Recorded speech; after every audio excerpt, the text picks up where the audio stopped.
Welcome to the Education Marketing Leader Podcast with 𝓚𝓲𝓰𝓱𝓵𝓲𝓰𝓱𝓽𝓼. If you're looking to dive into the latest industry insights, draw inspiration from education success stories, or just want to sharpen your marketing skills, you're in the right place. Here, we bring you a diverse range of voices from experts and leaders in the field, offering you a unique blend of professional development and practical strategies. Whether you want to understand your audience better, stay updated with the latest tech trends in marketing, or expand your professional network, we've got you covered. So while you're driving on your morning commute or winding down after a busy day, let's explore the dynamic world of education marketing together. Hello, everyone, and welcome back to another episode of the Education Marketing Leader with 𝓚𝓲𝓰𝓱𝓵𝓲𝓰. Today, my guest joins me from Direct Development. He's the Client Success Manager there, and he is also the host of the Higher Ed Geek Podcast by the 𝓚𝓮𝓂 Podcast Network. If you're a fan of 𝓚𝓮𝓂, check out the podcast. Dustin, welcome to the show. Yeah, thanks so much for having me. Always fun to be in the guest seat here and talking about a topic that I certainly geek out about myself. So excited for this. All right, very good. It's a topic that was not too familiar to me in the past until I met Dustin. So it's going to be a edifying conversation for me and hopefully for the audience as well. And we are going to focus on OPMs, which are online program management services that are provided to higher ed institutions, colleges, universally, globally, to help them take on new academic programs online. So Dustin, I read the news quite frequently, the higher ed news that is, and I recently saw that you too, one of the OPMs, prominent UPMs, filed bankruptcy. Can you explain how this event has highlighted a broader trend of universities moving away from the traditional OPM model? Yeah, so I think, if anybody, has kept up with just sort of ed tech in general, like 2U is, this kind of ed tech darling. It's been just sort of a company that has really shaped the OPM sector. There's companies before them that were doing the work that sort of, helped to kind of tread the path, but they really just kind of were, always making big moves and really kind of shepherding in I don't know, like what wave I would kind of classify it, if it's like first, second, third, if they were like second or third wave of like digital education, but like they really were, kind of just emblematic of bringing high quality digital education with live sessions and, working with kind of top tier institutions. So they were just really kind of the tip of the spear. And I think just really, for better or worse, just growing a lot of attention over the past several years. And they, as of the recording of this, just a couple of weeks ago, filed for bankruptcy. So they'll continue to operate, but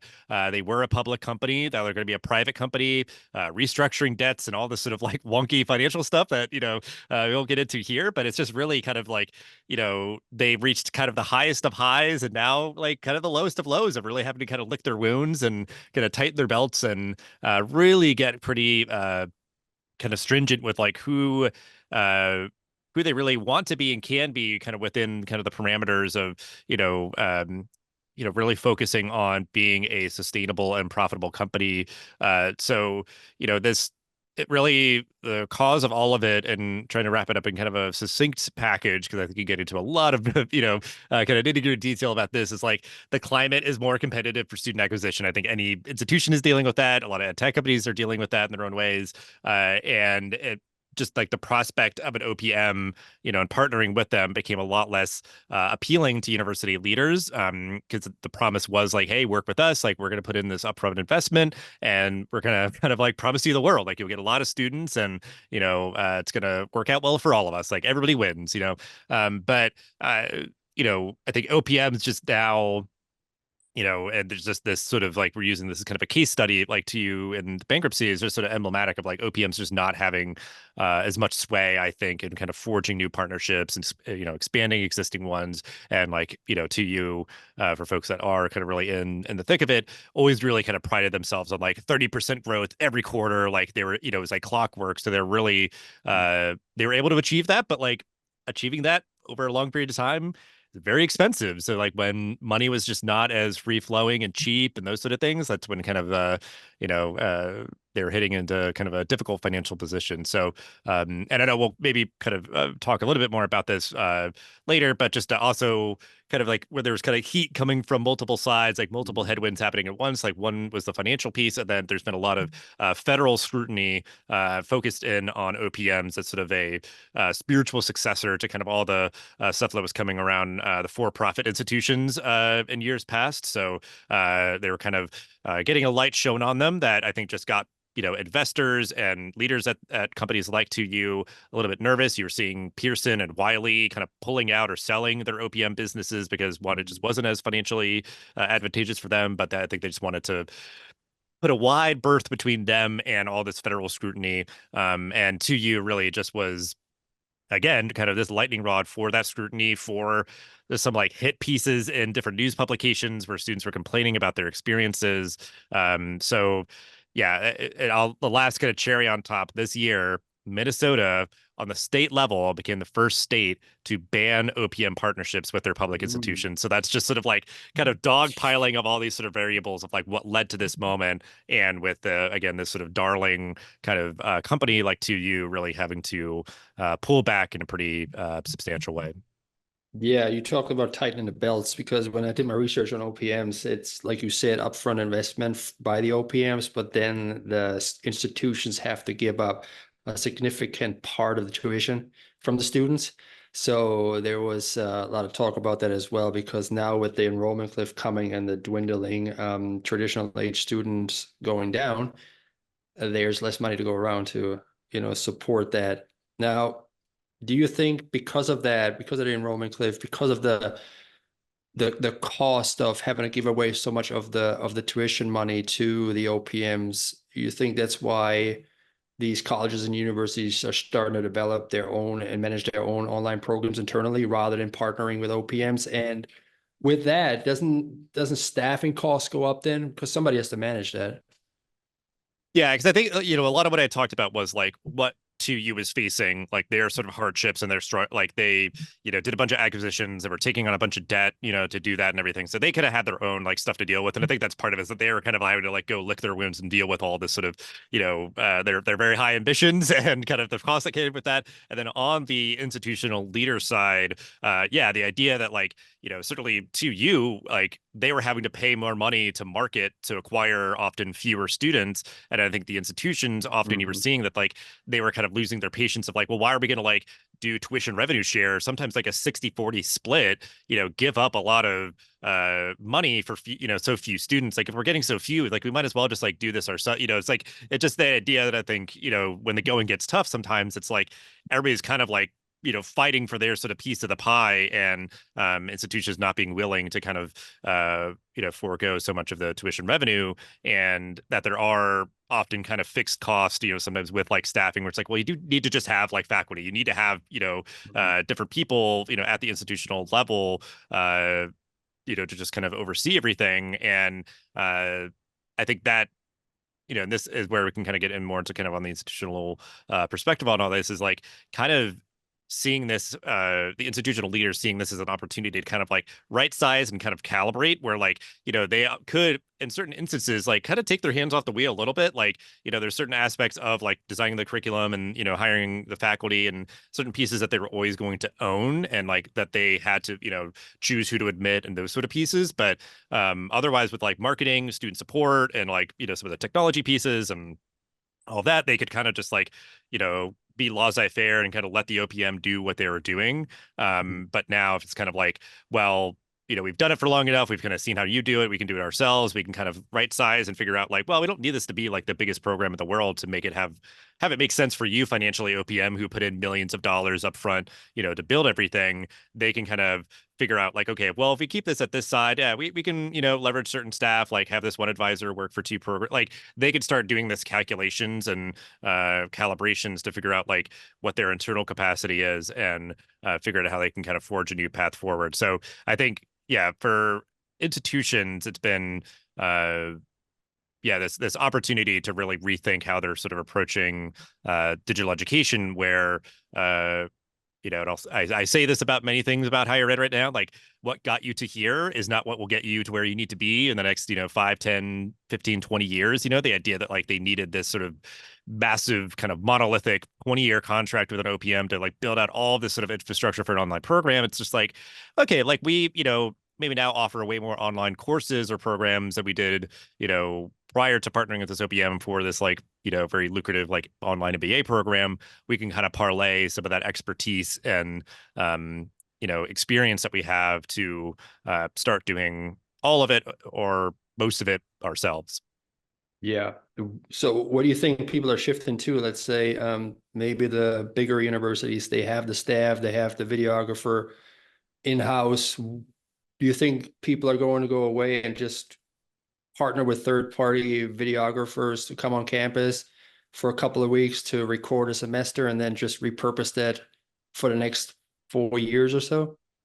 Yeah, what you're seeing kind of is the transition. So there's a great piece in Inside Higher Ed recently. They kind of detailed this about like online program enablers, and a lot of this is just sort of like industry lingo and acronyms. These are not like formal classifications of any kind, but the idea that there's opportunities now for fee for service and these OPE partnerships where it could be like, well, actually, yeah, we might need a short-term, additional capacity to like build like the video contents for courses and stuff, but like they have a pretty good shelf life. So like if we could just like work with that one piece, we've kind of got everything else. And we've got some great instructional designers, we've got great faculty, we've got, great marketer, like all these other pieces. If there is just like one thing that like we could use a little additional help with that, even if we do have some level of capacity internally, they might be spoken for when we need videographers. So we'll just get somebody else to help us with that. Or, certainly there are great instructional design firms that are sort of really specialized and, kind of live in this sort of OPE world. Marketing and sort of admission support is definitely another big one. There are some folks that do this in like student support.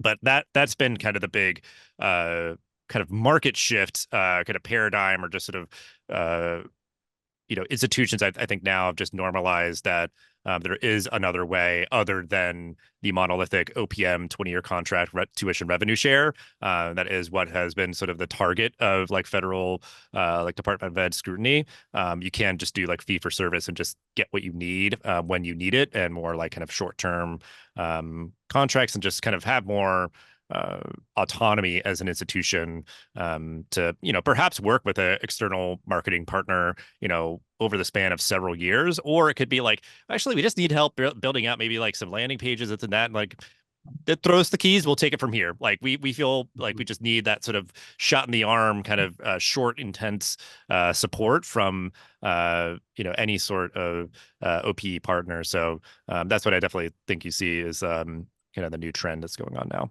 Yeah, get it off the ground. I mean, a 20 years commitment is rather huge, and these days you don't know what's going to happen in the next 3 years. So it definitely makes sense to bring it in-house. Now, bringing it in-house, does it affect the quality control of the university's, videos, their courses over their programs compared to when they were using OPMs? Is there a difference there? Yeah, I mean, I think that the idea of like they would have 100% control versus like most of the control, like they're always going to have sort of the like executive veto power of like, this is still our program, it's our logo, it's our brand that we're having to kind of put out there, and have external partner OPM kind of leverage for us. So I think that's always going to be a benefit, and I think that's always going to be a very strong gravitational pull. Like a lot of institutions obviously have a very strong commitment and are very protective of their brand. So the fact that like so many top tier institutions were able to kind of maybe not go fully in the deep end, but even like go kind of waist deep and be like, all right, well, go with maybe a safe program of like, an MBA program. It's going to, work well in this format or whatever else. But still, like OPMs often have their own incentives, obviously. Like they want to theoretically like do the most programs for the least cost, and get the most students paying the most tuition. And like that's what you're seeing is like all those sort of warped incentives, like institutions, given all those other variables, the context that's been happening over these past several years, like kind of like woke up and sort of sobered up, I think, of the idea of like, what, a 20-year contract? We're getting like most of the tuition away. And like, we have to like almost like negotiate on like how we're building content and all this sort of thing. Like, and again, like there's a place for it. But I think, like you said, it's like nowadays, just these past couple of years since the pandemic, it's like, because TUI was doing this work from like 2008, so it's like over a decade they were doing their thing and that model was working. But, they, as many companies and institutions did, really got overly optimistic about like, oh, like the pandemic changes everything. Digital education, like there's going to be no more institutions. Everybody's going to be doing all their programs online, and we're going to be, reaping all the benefits. And it's like, yeah, you did, but then like other people are jumping in, or like it just got, more competitive, or obviously like life got very complicated for like the students that you would be wanting to enroll in the program. So like they weren't just sort of like, strolling through the door with no, questions asked or anything. So like I don't know. And clearly, like, I feel like I'm just like pouring stuff out of my brain for all of this, but like, it's just such an interesting sort of case study where, like, yeah, like you said, it's like, oh, like, how much control do they have, when they get away from a partnership? And it's like, yeah, they kind of gave a lot away, and that they're sort of like, you can understand why they did that in that moment. But now, like, everything is so different. And I think, yeah, like institutions are much more willing to take on the work and put in the resources, seeing kind of what the impact and the outcome of like good quality, digital education can be, that it has a place, I think, in most institutions' portfolio. Like every, institution can kind of choose their own adventure with like, how much or how little they want to, embark on that. But yeah, I mean, I think it's going to be a really exciting time to see what institutions come up with, I guess, of like when they sort of have full control. Will they kind of just try to keep the ship steady? Or are they going to try to, do something new and innovative? Just, having that control really is up to them.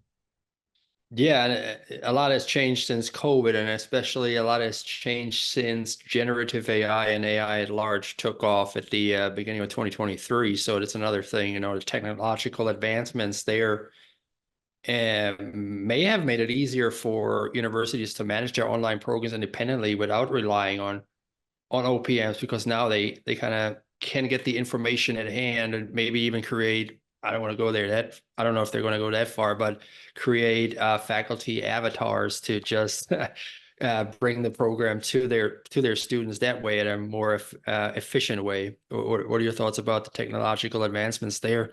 Does that affect OPMs?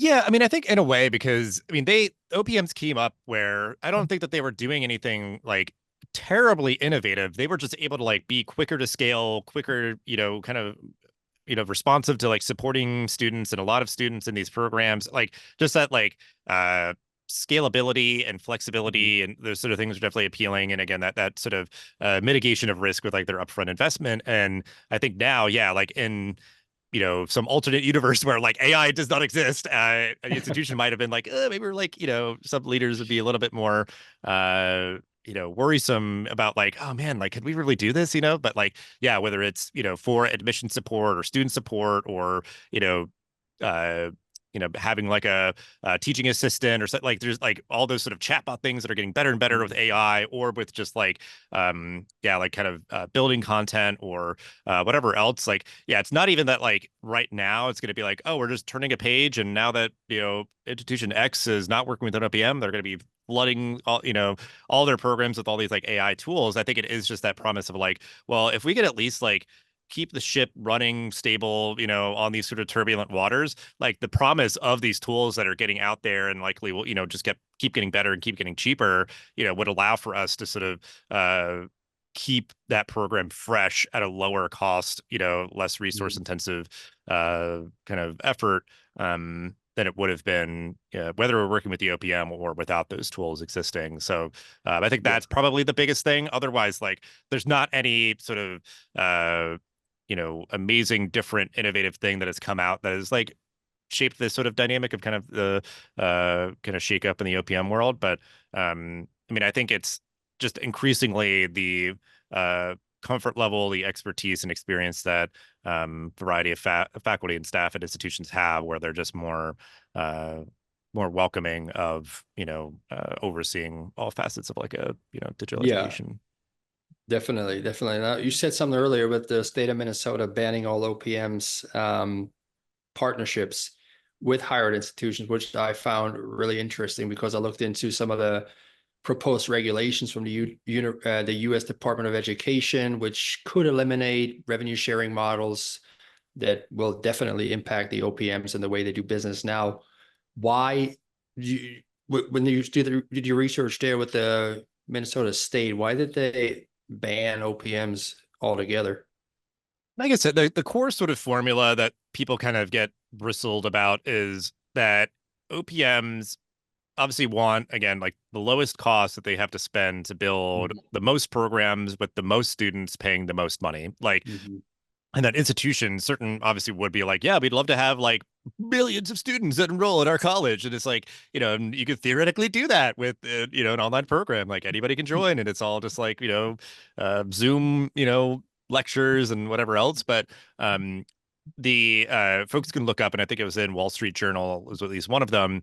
There was stories about the University of Southern California's Master of Social Work program that 2U partnered with. The cost of that program was very high, and the wage prospects for a social worker just don't really compare. Like they're not, kind of competitive with the amount that somebody would have to pay to get that degree. And 2U was heavily marketing that, really kind of, I would not say being deceptive, but like kind of glossing over all the nuances of like, oh, well, there's, federal student loans for grad students. And, there's like, the sky's the limit. Just take out as much as you need and these sort of things, like just to kind of support. And I think like, the devil's in the details for sure. Like I think they'd be able to kind of defend themselves. But even just the idea of like, if there's ever questions about those sort of things, it's like, probably was like skirting the line a little too much of like getting too many students in, paying too much for a degree that was really not going to, kind of equal out for them, and having them take out loans for the entire thing. It's just like,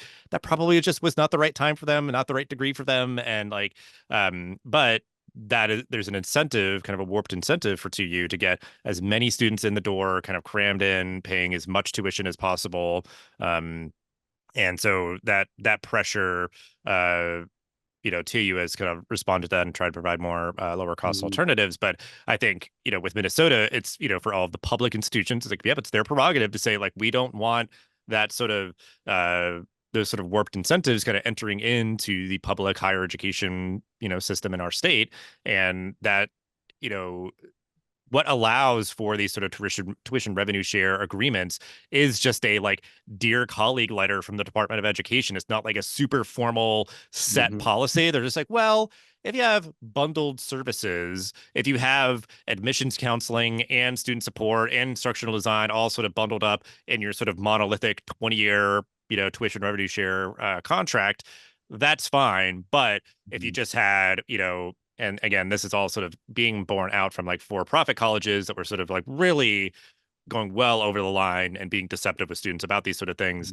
They were trying to kind of find a middle ground and compromise about, how can we allow for these OPMs to kind of do what they do and try to maybe kind of get a little slap on the hand and kind of like, hey, we're taking notice here. Be, kind of careful with how you're sort of marketing these programs. Don't be deceptive. Don't be taking advantage of students. But I think the patience of folks in like the Department of Ed and everything is sort of growing thin, where it's just like, I think you're still not where we want you to be. Tuition revenue share isn't the way. And now that we're seeing that some other OPMs and OPEs are being sort of, showing that like fee for service can work, that's where like, yeah, it's just the foundation that somebody, like 2U has to stand on is getting pretty weak. So that's where like, they either had partners just outright cancel or like transfer a rev share contract into a fee for service contract.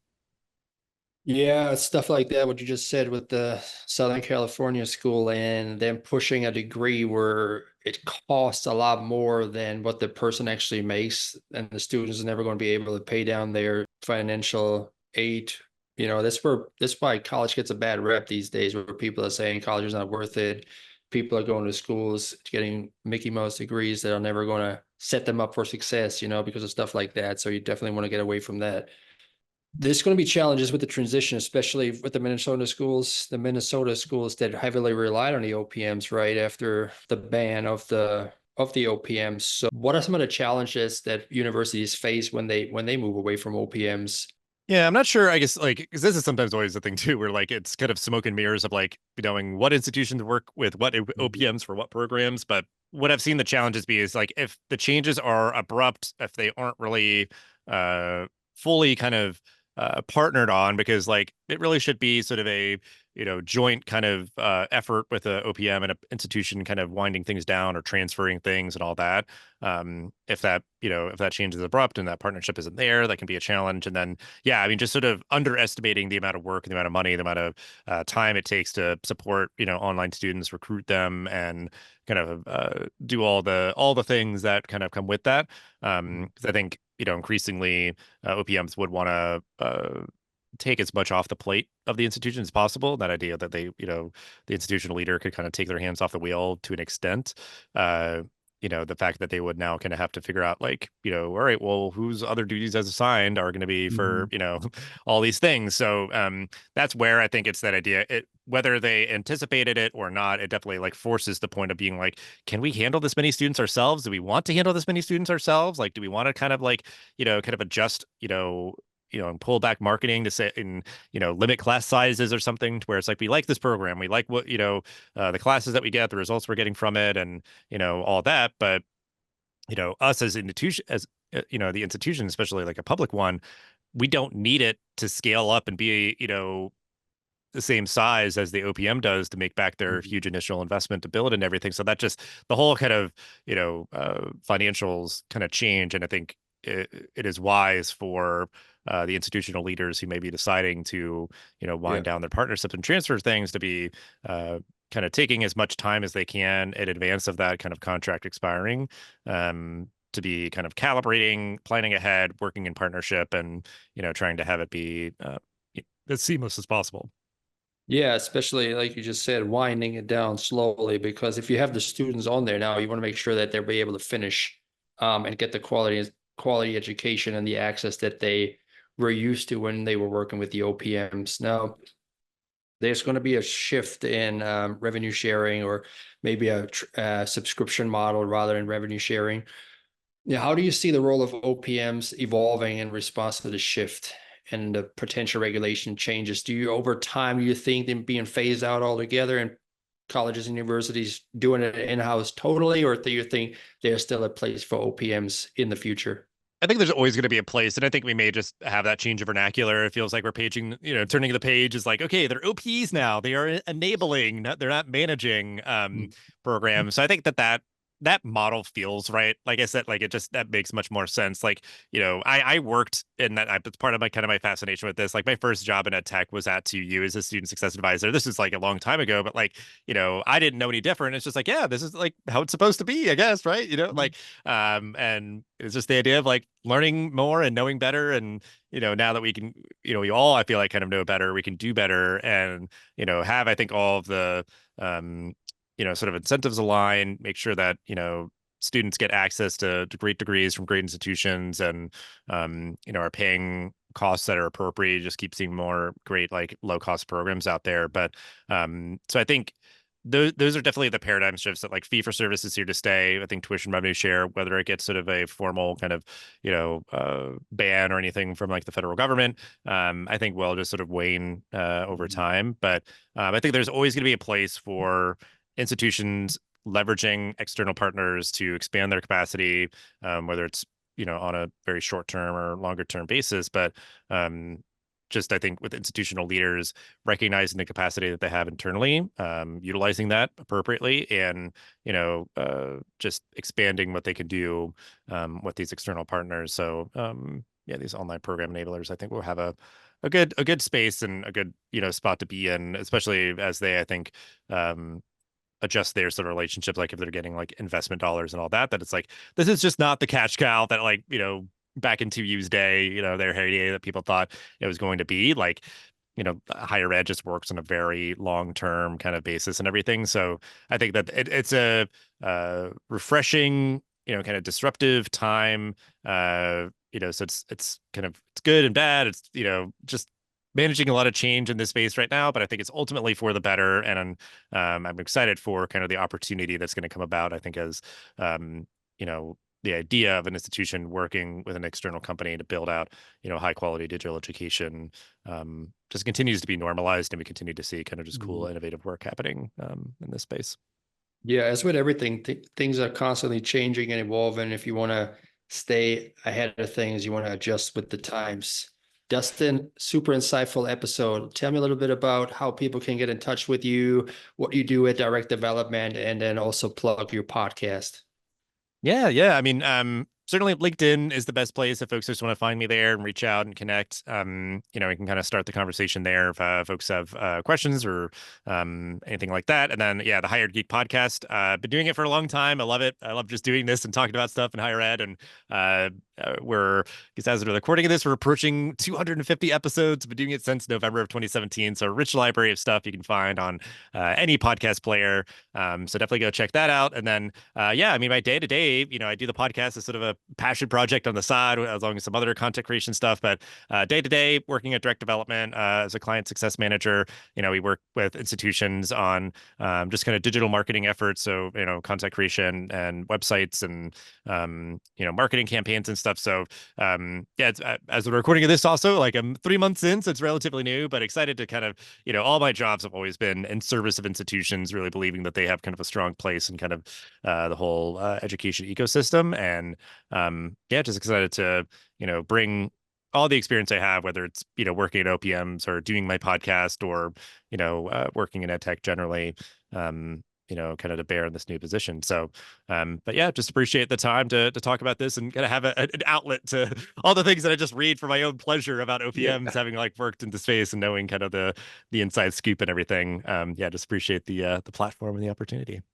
Well, I'm sure it helped somebody to help me to understand a little bit more. Ladies and gentlemen, this was Dustin Ramsdell, the Client Success Manager at Direct Development on the future of OPMs in higher education. Dustin, thank you so much for joining the show.